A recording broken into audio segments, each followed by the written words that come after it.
Right now, somewhere in the world, two people are competing. Maybe it's a boxing match. Maybe it's a marathon. Maybe it's just two kids racing to a tree. And whoever loses will feel a small sting of disappointment, then move on with their day. That's what sport is now. A game. Something you watch for fun, or play for exercise, or bet on with friends. But sport didn't start as a game. Before rules, before referees, before anyone kept score for entertainment, physical competition between humans was something else entirely. It was a test. And in that test, losing could cost you your rank, your mate, your place in the group, sometimes your life. Today we're going back to before sports existed, to find out what competition actually looked like when there was nothing fun about it at all. Let's be clear about the timeline here. Organized sport, the kind with fields, teams, and championships, is relatively recent in the story of our species. The ancient Olympics started around 776 BC. That sounds ancient, and it is, but modern humans had already existed for roughly 300,000 years by that point. So for the overwhelming majority of human history, there was no stadium, no crowd cheering, no medal. And yet, researchers who study hunter-gatherer societies believe physical competition between people almost certainly existed long before any of that. Not because someone invented a game to pass the time, but because competition solved a real problem. Who is the strongest, fastest, and most capable person in this group? And everyone needed to know the answer. Wrestling is often called humanity's oldest sport, and the evidence backs that up. Cave paintings in places like Mongolia, dated to around 7000 BC, show two figures grappling, surrounded by what looks like a watching crowd. Even older depictions, carved into rock in parts of southern Europe, appear to show wrestlers locked in hold positions, and some researchers date these images to between 15 and 20,000 years old. But here's the part that gets left out of the highlight reel. This wasn't sport in the way we think of it.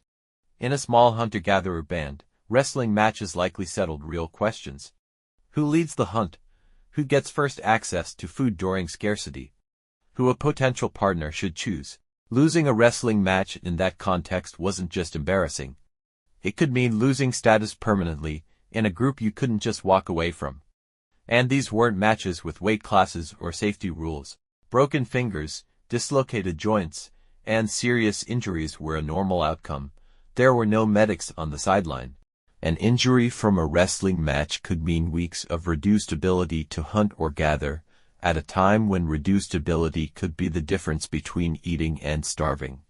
Once humans had weapons, physical competition got sharper. Spears, throwing sticks, and later bows meant that skill wasn't just about muscle. It was about precision, timing, and control. And the only way to test those skills against another person was to actually do it, against another person. Some anthropologists believe that mock combat, essentially practice fighting, may be one of the oldest forms of structured competition in human history. Two men, sometimes an entire group, would simulate combat using blunted weapons, wouldn't practice spears or bare hands. The word mock makes it sound safe. It wasn't.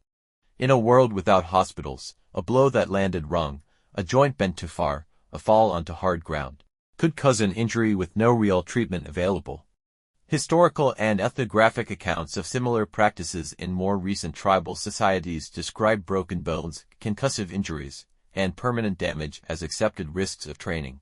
Ancient humans training this way almost certainly faced the same risks, without anesthetic, without antibiotics, and without anyone stepping in to stop it early. Why take that risk? Because a group whose men couldn't fight, hunt dangerous animals, or defend territory didn't survive very long. Practice combat wasn't entertainment. It was quality control for the group's survival. Running deserves its own dark chapter, because it may be the most physically brutal of all early competitions, precisely because it doesn't look violent at all. Some researchers who study human evolution point to something called persistence hunting, the practice of chasing an animal, often over open terrain in extreme heat, not to catch it quickly, but to run it into physical collapse. Unlike most four-legged predators, humans can dump heat efficiently through sweating, which meant a group of humans could, in theory, out-endure prey that could easily outrun them in a sprint, if persistence hunting was practiced. And there's ongoing debate among researchers about exactly how common it actually was. It means some ancient humans may have run animals to the point of heatstroke and collapse, over distances that could stretch for hours, under a sun with no shade and no water breaks. Now imagine using that same skill to test people, not animals. A running trial between two members of a group wasn't about crossing a finish line first for a trophy. It was proof that you could go without water, push your body past the point most people quit, and still function. In a survival context, that wasn't a fun afternoon activity. It was closer to an audition for who got to lead, who got to hunt the largest game, and who a mate might choose to have children with. There's a reason so many early competitive acts center on throwing. Whether it's spears, stones, or throwing sticks. Distance and accuracy weren't abstract skills. They directly predicted whether you could bring down an animal from a safe range, or defend the group from a threat without getting close enough to be hurt yourself. Some anthropologists studying modern hunter-gatherer societies have observed that displays of strength and skill, including throwing contests, appear to function as a kind of open audition, not officially organized, but socially understood by everyone watching. A man who consistently threw farther or straighter wasn't just admired. He was, in practical terms, showing the group and potential partners that his children would be more likely to survive if fathered by him. This is uncomfortable to think about in modern terms, but it lines up with observations across many primate species as well, where physical competition and reproductive opportunity are closely linked. If early human competition worked the same way, and researchers believe it likely did to some degree, then losing badly at these physical trials wasn't just a blow to pride.